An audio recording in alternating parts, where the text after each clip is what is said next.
Welcome to The Link this evening. We are discussing if you have a business and you want to sell, or you have money you want to buy a business, especially probably small and medium, where do you go and what do you do? That's our discussion tonight.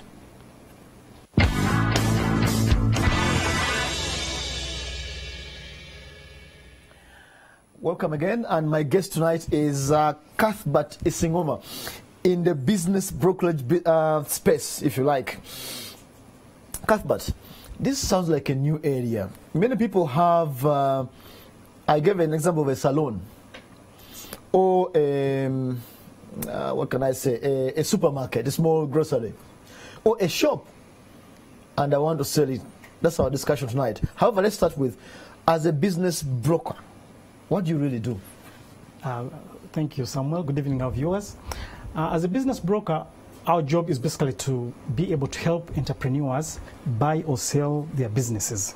You see, many of our people know how to start businesses. Okay. You start a business, but you'll reach a time that you want to retire, or you want to relocate to another location. Go abroad. What do you do? Go abroad or anything. What do you do to the business? We always advise that instead of liquidating or dissolving that business, sell it off to another person. If there could be another person who is interested in that type of business. So instead of just dissolving the business, because when you dissolve that business, you lose a lot of things. One, you lose the clients you had built up. Yeah. You lose the employees you had brought on board. You lose quite a number of things. So we are saying that instead of losing all of that, why don't you sell it off to another person? Because when you sell it to another person, he takes on all the assets and the liabilities you had and continues the business. Okay. So there is no distortion. In the location, moreover. In the same location. So there is no distortion. Whenever a business is dissolved or liquidated, quite a number of things are lost. Like I've told you, jobs are lost. Government itself loses a taxpayer, because it loses the taxpayer who is the business owner, but even the taxpayer who are the employees. You see? Yeah. So there are organizations like NSSF loses contributors. So we are trying to say that if you sell this business, everything keeps around. There will be, NSSF will continue getting contributions from both the employees and the employer. Yeah. And then there is also the other people you've been doing business with. Your advertisers, your transporters, all those are distorted. So we are saying, don't dissolve a business, don't liquidate your business, sell it off to another person. That helps. And I want to give an example, but so people can follow us. Yes. If I have a salon, I need to liquidation means I have to sell the dryers, the furniture, breaking down that piece by piece. Yes, now, when you liquidate, you're only selling off the tangible items. Remember, there is the big thing, which is the goodwill. Because you had built the thing over time. And your names. And your name and reputation, the branding, all that is not sold. So you only sell that. Now, when you sell only the tangible items, it has been proved that you are selling only about 15 to 30% of the business value. Yeah. So, but if you let the business be sold to another person, as it is, you get the maximum output of that business. Okay. Yes. Now, somebody sitting there and says, I want to sell my small supermarket. Yes. I want to go to Dubai, for instance. So I want to go to UK. Yes. So I come to you. What happens? When you come to us, we do quite a number of things. One, we do a due diligence to see really what you're telling us. Like doing homework. Yes, we check everything you've told us. Because you first come and tell us, I have a salon, it's valued at so much. So we come and say, okay, you're telling us it is so much. How much has it been making? Do you have books? So we go into those details, and then we come up with the right correct value of your business. In many times, people will tell you, my business is valued at so much. So you find that he may be overvaluing it or undervaluing it. But now, when we can make a due diligence, we get other professionals to help us, especially accountants, the CPAs. They help us to come up with the correct value of the business.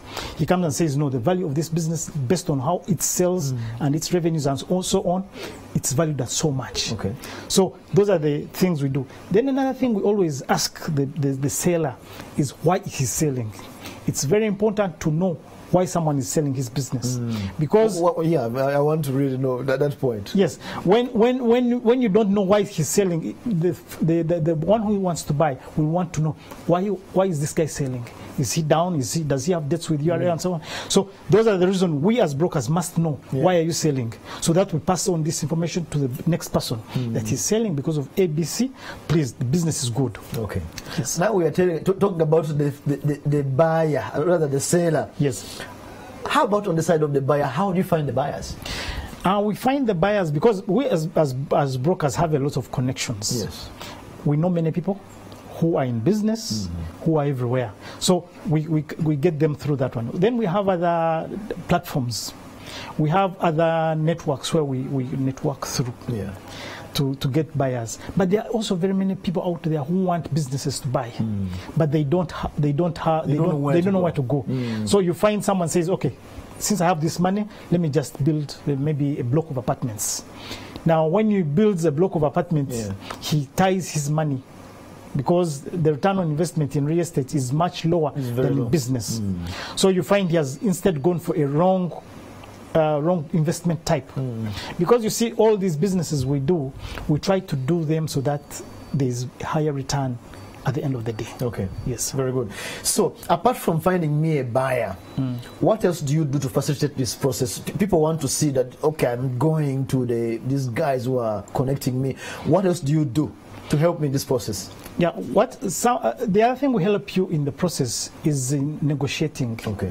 You know, in many times, when we introduce the buyer to the seller, we always want there to be a smooth transition between in the process. Many times, if you don't involve a broker in that process, there could be many things going wrong. Because a broker has experience, he has done these things over a long period of time. He will tell you that, please, if you're going to sell to this business, don't say pay 100% of the money you're selling. We always ask them to pay at least 75 as the first installment, so that the other balance is paid after a period of time. Why this period of time? This period of time is for transition. You, the seller, you must keep in business. Okay. For a period of time, because we want to be a smooth transition, so that he introduces you to the workers, the banks, there could be other investors. So this seller must introduce you to all these people, so that there is smooth transition. So that's why we always ask for that period of time. So we always want to involve ourselves until you've signed and all agreed. Even at the last, for the final payment, the broker must be around. So that there's everything the broker must know, because he's done both the two. Okay, very good. Is everything smooth? I mean, you are bringing buyers and sellers. What are some of the difficulties you meet, and what's the minimum things you can put up? If people don't budge, you don't get involved. People want to understand, how do I behave myself when I bring you in? What do you expect from me? In order for there not to be any problems, what we always encourage is for the seller and the buyer to be very truthful to each other. Truthful, yes. You must disclose, like if the business, like you say, the salon, how much have you been making? You must tell the buyer how much you've been making, how much you pay the rent, how much you pay for the employees, and everything. Be truthful to each other. Then, secondly, even the buyer must be truthful to the seller. That yes, I really have this money, I'll pay you, and at the agreed time we shall. So both of the parties should be truthful to each other. Then another thing we always encourage is to sign non-disclosure agreements. These are agreements that bind parties, especially the buyers, not to disclose what he has found or what he has had this business doing during the transaction period. Like to competitors? Yes, to competitors, because we always encourage that, please sign non-disclosure agreements so that you don't disclose. Now, these are the things that protects the transaction. If those are not in place, many times those are the problems we get.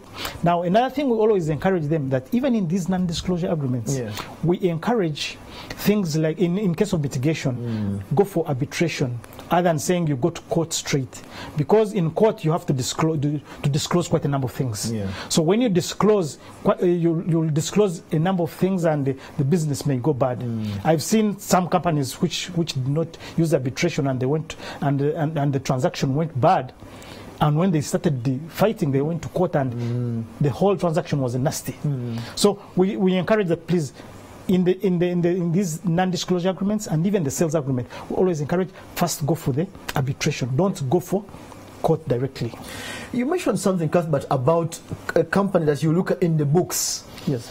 Will you touch a company which doesn't keep books? Or will you walk away? How do you deal with that? Okay, many of our SMEs don't have books. But big problem. Yeah, that's a very big problem. But what we encourage them, there are some which have minimum books. Like if it's a shop, he has these sales records. Every sales he does, those if you brought a good accountant, he's able to make financials out of it, so that you can make the assessments. So books, yes, we always want a business which has at least minimum books. Yes. Okay. How do I make sure my business gets the best offers or the best buyers, basically my best value for money? And how do I price correctly? Because wrong pricing can disorganize me. Yes, like I told you, if you use good professionals, like if you're selling a business, it attracts quite a number of professionals. You will have, say, if the business includes buildings, you must get a property valuer to help you. Don't only get the financial value. The financial value is just looking at the financials. You get other experts. If your facility is, say, a medical center, you need medical experts. So involve these experts. Involve the lawyers, auditors. All these guys help you to come up with a good value. But when you decide to say that I'll use only one person, he will get you a wrong value, and at the end of the day you either undersell or try to overprice the business, and at the end of the day someone may not buy the business because it's overpriced. Okay. Yes. So you are creating a marketplace. Yeah. Yes. How does this marketplace effectively work? Because I need to find you basically physically. Can I find you any other way? This marketplace, how do I just access it? If I don't see you, for instance, Cuthbert. Okay, we have my question. Yes, I understand. We have some platforms, but the first one is our physical address. We're based in Ntinda, where our offices are. You can come to Ntinda. You can come to our website. You can, which website? The website is called TUFIC. TUFIC is TUFIC. .biz. Yes, you can go to our website and communicate to us. Then we can come to you. You can come to our Facebook page. So all these are platforms that we get people who want to buy or sell their businesses. Yes. Very good. Lastly, what other you talked about professionals like lawyers and auditors coming into this process. Doesn't my value get corroded as I'm paying all these fees for these guys to do the evaluation, for instance? How do you assure me? I'm worried that by the time I sell, I will have corroded my value because I'm paying these guys. Okay, you see, we always fear professionals, but in many times they give us better results. Okay. When you fear professional, like if you decide, say that you're not keeping books, you're saying I'll do everything myself, you end up making many losses than if you had an accountant to do all that work for you. So if you get these professionals and they do the good valuation, their fees will be embedded into the selling price. So you may find that they have raised your stake because there will be a financial report which you will be able to take anywhere to show people that, my friend, my business was valued. Then second, there are situation analysis reports of the business. That can be used by the buyer who comes on board. So all these things will be paid for somehow. So don't fear to use professionals, because these are the people who will give us the best price in this business. Very good. And we're going formal anyway. And that's the way to go. Yes. Thank you very much, Cuthbert. You see, 15 minutes, I told you, are so few to thresh these issues. But thank you for creating a marketplace for these kinds of transactions, because I've not heard of it in Uganda before. Yeah, we are the only ones currently, I think, in the whole region of East Africa. Okay. Yes. Very good. So if you have a business to sell, or you have some money to buy a business, you have had, and you know where to go. That was the link tonight.